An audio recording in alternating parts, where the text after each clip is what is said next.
Halo, selamat datang kembali di channel United Identity di weekend ini, di channel yang selalu berpikir logis dan sistematis. Tadi ya gue barusan nonton Chelsea lawan Flamengo. Flamengo menang 3-1. Ya karena kartu merah juga sih. Nicholas Jackson itu, ya itu sih wajar sih kartu merah ya, nendang nampak gitu, maku gitu kakinya istilahnya ke pemain Flamengo. Kayaknya lagi stres deh. Kayaknya di dalam 1 bulan terakhir ini dia udah kena 2 kali kartu merah deh. Mungkin karena gosip-gosip dia mau dijual kali ya. Dan Chelsea juga kalau nggak salah belinya mahal itu. Ya, kita tunggu aja deh. Kayaknya sih tim-tim Amerika, tim-tim Eropa nih, klub-klub Eropa agak kesulitan ya melawan tim-tim Amerika Selatan gitu, Amerika Tengah di benua Amerika ya. Ya, cuaca panas gue rasa mungkin bisa jadi pengaruh. Terus juga klub-klub Eropa habis kecapean gitu ya, jadwal yang padat dan lebih padat, sistem permainan juga belum dilatih yang baru gitu ya kan, preseason aja belum ada yang mulai tapi udah suruh main lagi nih selama 1 bulan. Ya pastinya akan kesulitan gitu. Jadi ya gue nggak tahu deh apakah nanti Piala Dunia 2026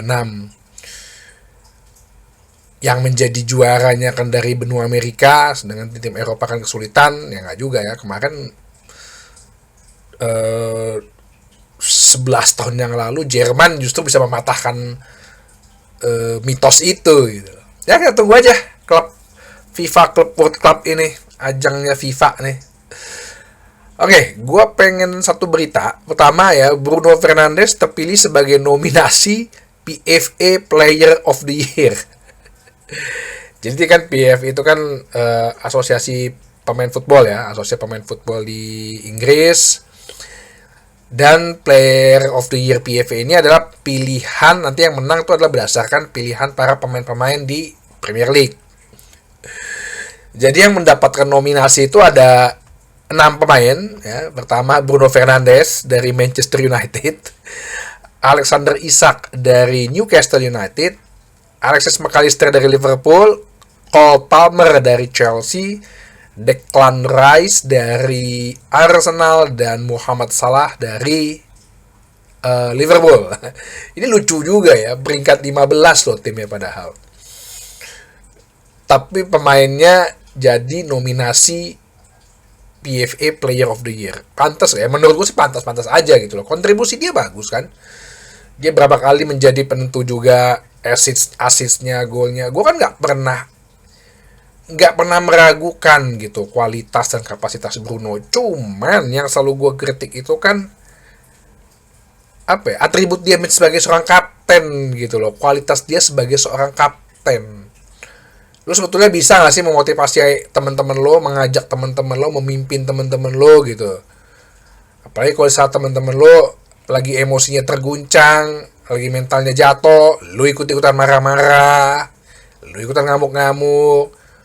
Berapa kali dalam keadaan tertinggal kita saat ini ya. Kalau dulu sih kalau tertinggal mah kita bisa cepet, bisa membalikan keadaan. Ini berapa kali kita di zaman Bruno ini menjadi kapten, kita suka ada hal-hal yang harusnya lu bisa gitu loh, memimpin tim lo untuk membalikan keadaan dari ketinggalan jadi menang, tapi dianya nggak memposisikan itu.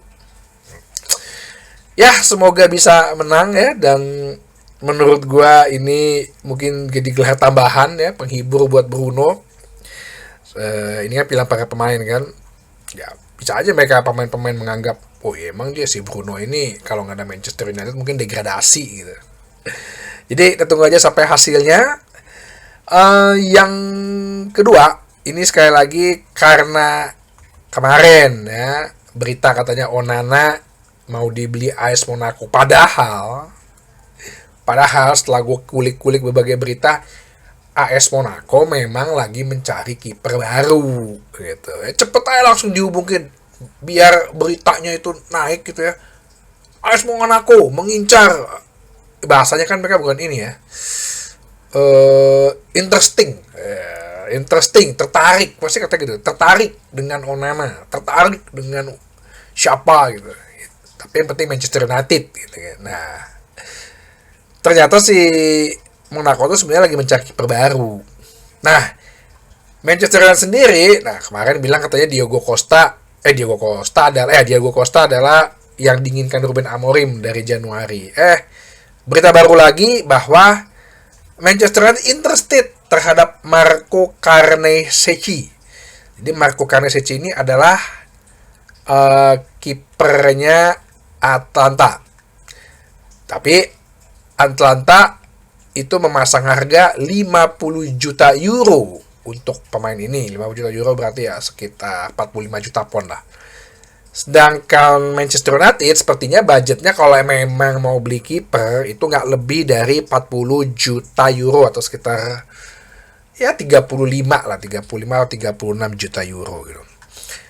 Carnesecchi ini gue nggak sih emang ini kiper bagus ya di Atlanta ya. Masih muda, masih umur 24 tahun. Terus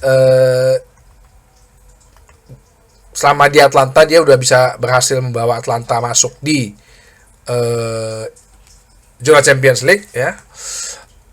Ya, gue nggak tahu karena mungkin si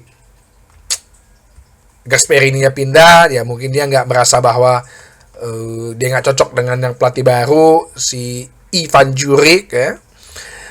Cuman memang ya kalau kemarin dia ini kan sebenarnya dibeli dari Cremonese ya 13 juta.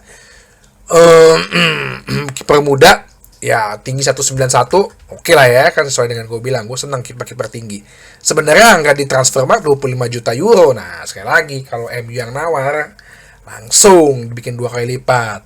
Milos Kerkez saja udah here we go ke Liverpool cuma 30-an juta. Padahal waktu kita ada berita kayaknya pas transfer musim dingin kemarin ya, ada berita-berita kita mau ngambil Milo Kerkez, wah Bournemouth pasangnya 60 juta pon.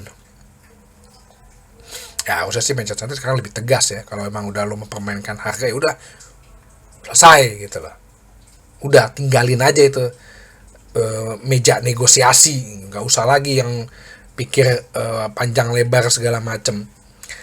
Kita tunggu aja kalau misalnya harganya 50 juta euro dan si Atlanta bersikeras nggak mau turunin, kalau emang ini berita itu benar ya udah, mungkin gue akan lebih rela kali ya udah deh Onana ya terus deh gitu loh.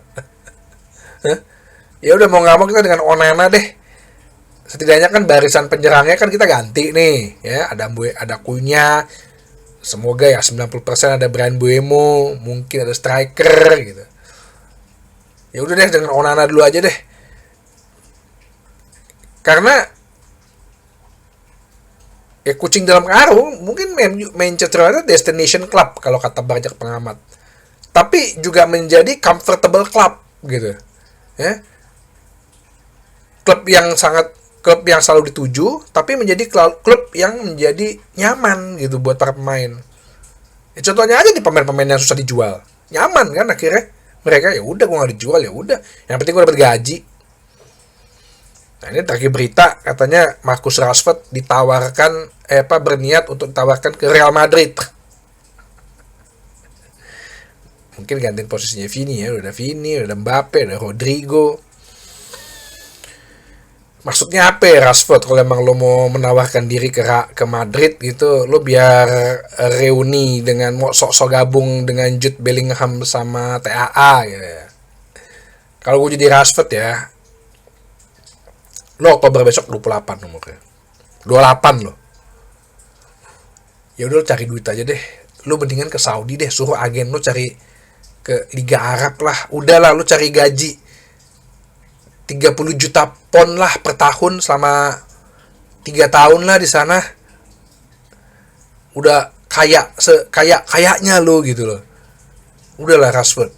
Habis itu kan lo mungkin ya, lo kan orangnya jiwa sosial. Uang lo mungkin 10% apa 20% untuk sosial gitu kan. Ya udah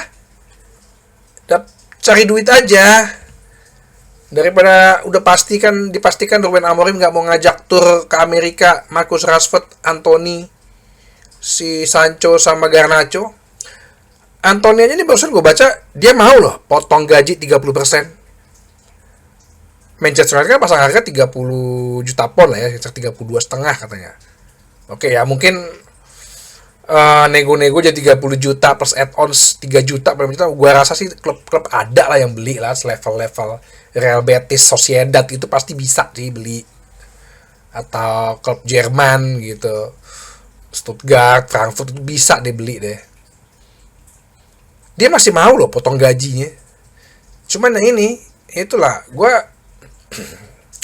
tuh bukan anti timnas Inggris ya. Pemain-pemain Inggris tuh dan media Inggris tuh emang selalu kelemahannya di situ tuh.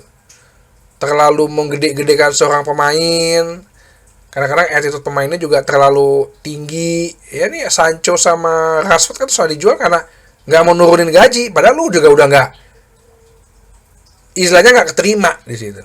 Jadi kalau gue bahas ini, ya berita yang udah dianeh-anehin aja. Ntar kalau Madrid abis itu ganti beli pemain baru gitu, ntar ya lu taruh di mana? Ya nggak mungkin lah sekarang lu main di Xabi Alonso. Xabi Alonso aja udah bikin aturan. Pokoknya siapa yang nggak lari, ya dia pakai 4-3-3 dengan intensitas tinggi kan tuh. Siapa yang nggak lari jangan harap lu main. Xabi Alonso udah bikin ultimatum gitu. Nah, dia sama strategi Ten Hag yang udah istilahnya udah dimodif sesuai dengan pemain aja, dia masih nggak lari. Zaman Amorim aja juga dia nggak lari. Padahal Amorim belum menerapkan 100% tuh kalau gue bilang ya. Set up play-nya dia, sistemnya dia. Jadi itu aja dulu berita di akhir pekan ini. Nanti gue akan sampaikan lagi berita-berita selanjutnya atau gosip-gosip atau rumor-rumor atau pembahasan ya. Sampai ketemu lagi di bahasan berikutnya di channel United Identity, channelnya fans Manchester United yang selalu berpikir logis dan sistematis. Terima kasih.